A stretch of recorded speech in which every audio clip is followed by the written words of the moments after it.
Morning guys, how are you all? Hope you guys are having a good week so far. I've had a busy day, a bit of a busy day already. And before I get stuck into basically the rest of my afternoon, I want to hop on and talk to you guys about the different types of parenting styles that we have and why it's really important for us to be aware of the different style that we're either in at the moment, because we can dip in and out of different parenting styles. And also we need to know about the impact it has on our kids. All right. Hey Brandon, hey Louise, hey Carrie, thanks for hopping on. I'm talking about the different types of parenting styles. So if you guys know, John Gottman is a beautiful researcher over in the US who does so much work and research and just work around really relationships with family, in between relationships within a family. Can't talk this morning, I don't know what's up.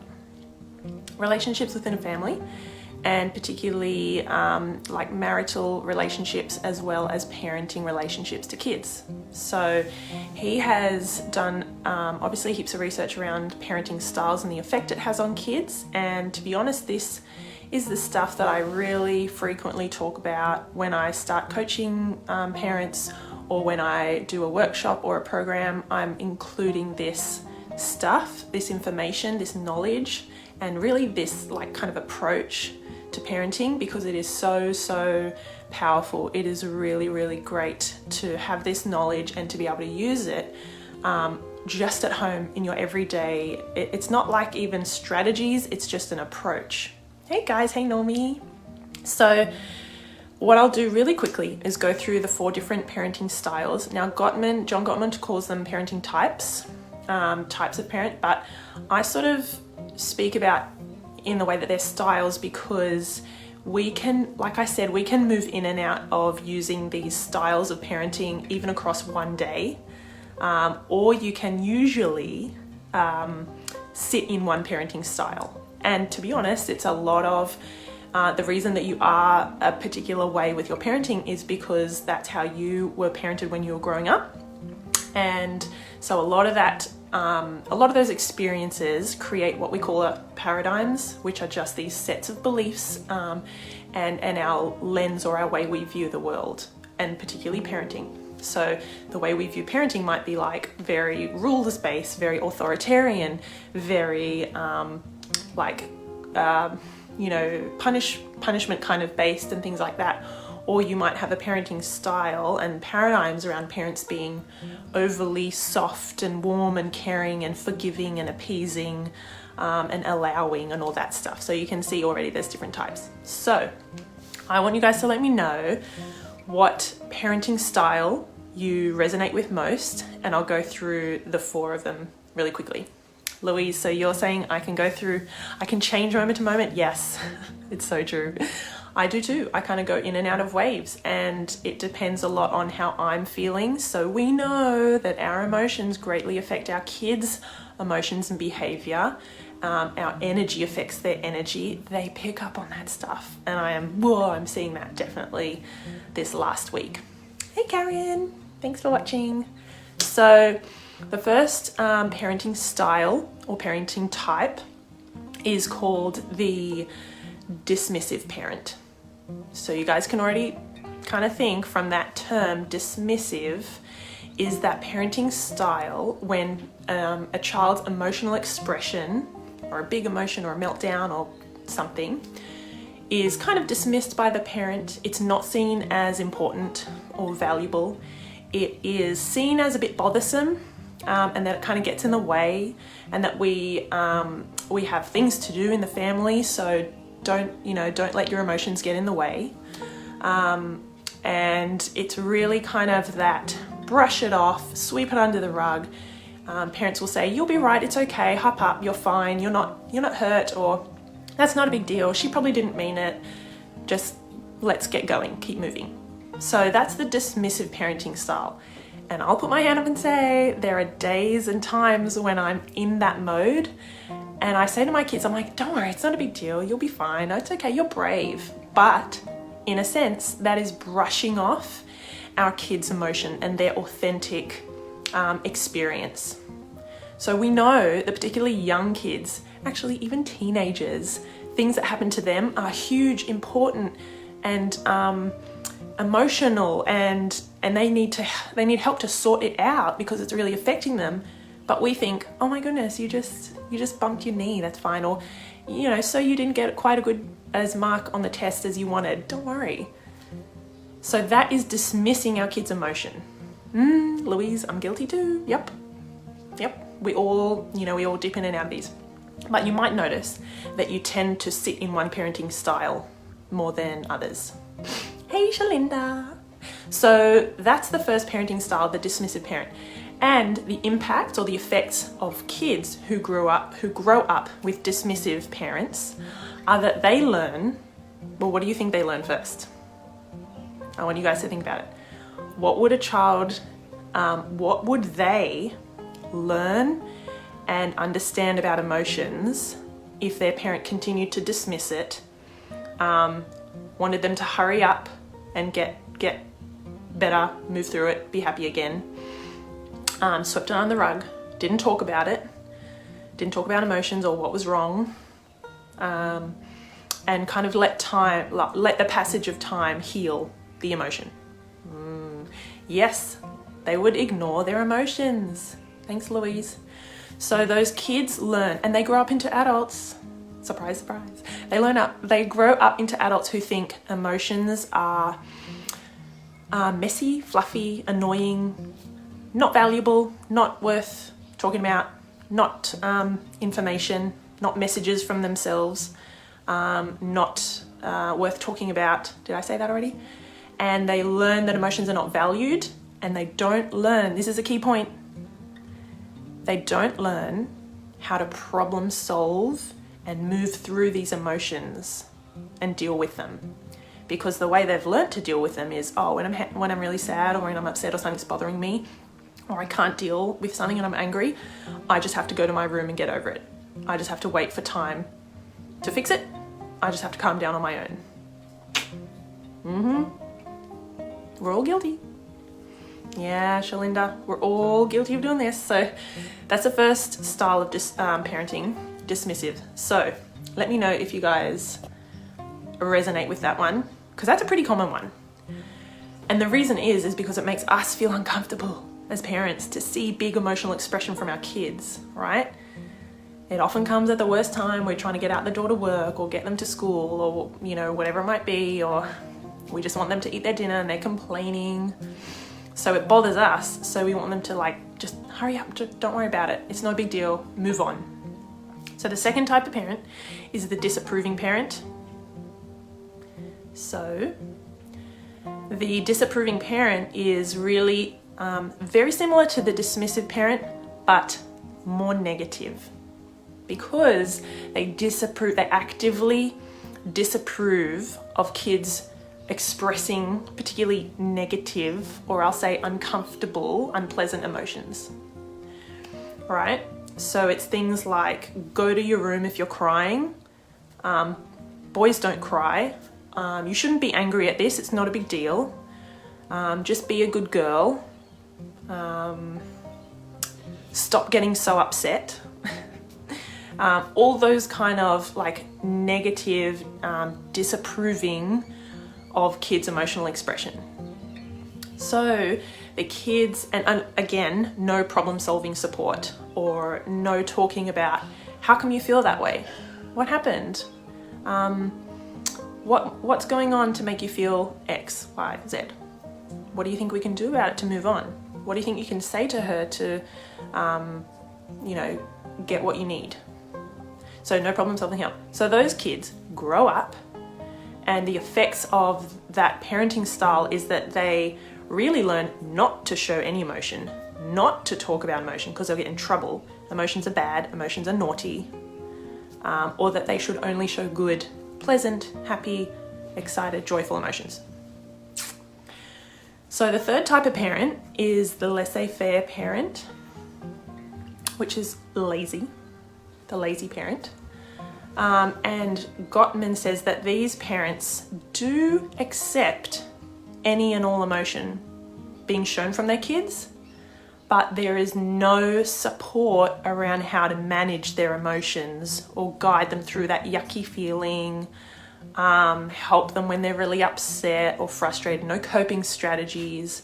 So it's like, yeah, you can be angry, you can be sad, whatever, it's fine. That's all right, she's just crying, she'll get over it.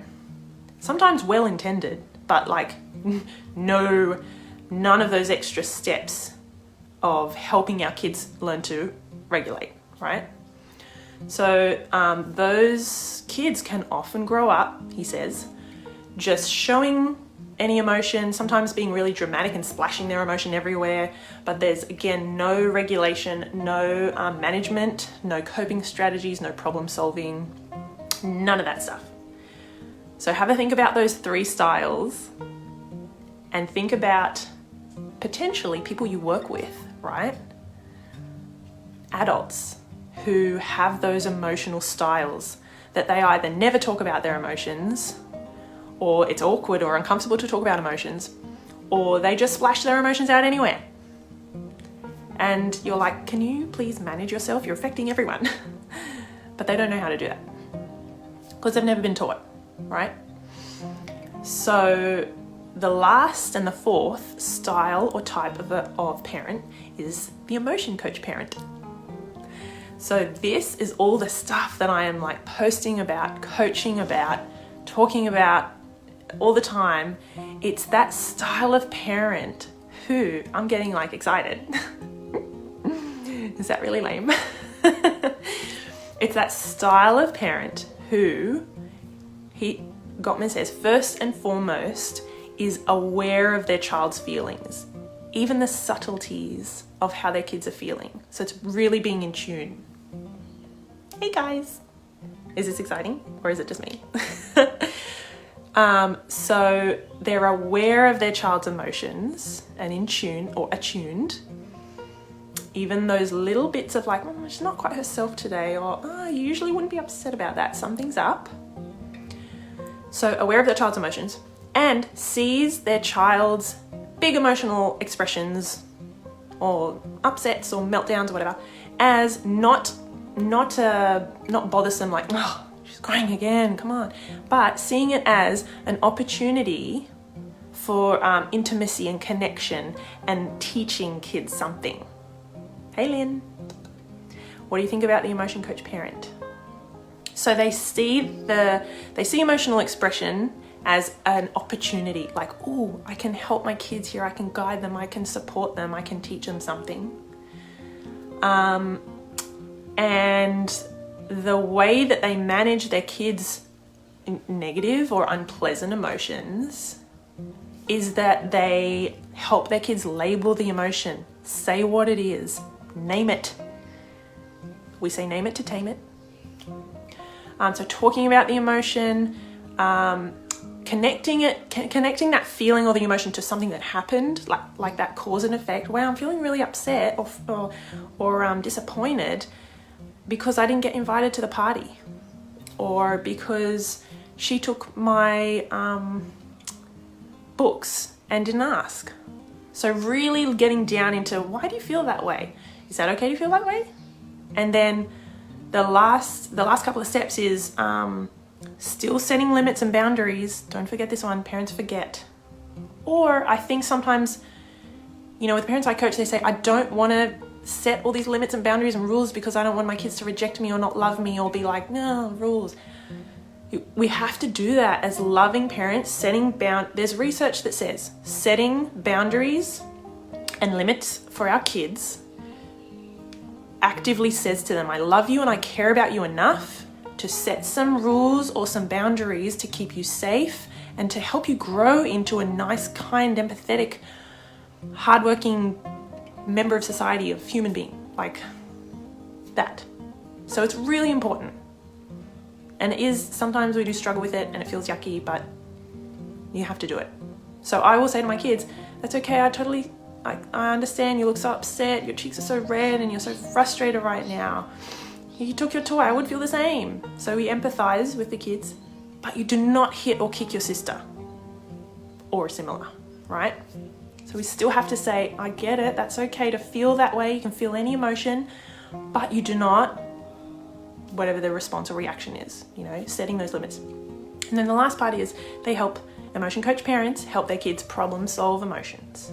So what can we do about it? Like, this is the growth mindset part right here. It's okay, well, how can we help? Like, what do you think you want to do about it now?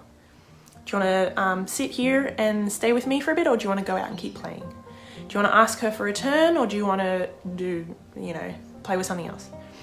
Do you want to, maybe we could study a little bit harder next time for the test, or is there another way we can do a bit better? So there's heaps of ways to help your kids start that growth mindset of problem solving, how they're feeling, and to move through that feeling. It's not rushing it, but it's helping give them strategies, coping strategies. So, no surprises, the child of an emotion coach parent grows up to be balanced, well-adjusted, able to manage their emotions. They have that behavioral self-control. They're usually empathetic and kind. They are compassionate and understand other people's emotions because it's been taught to them.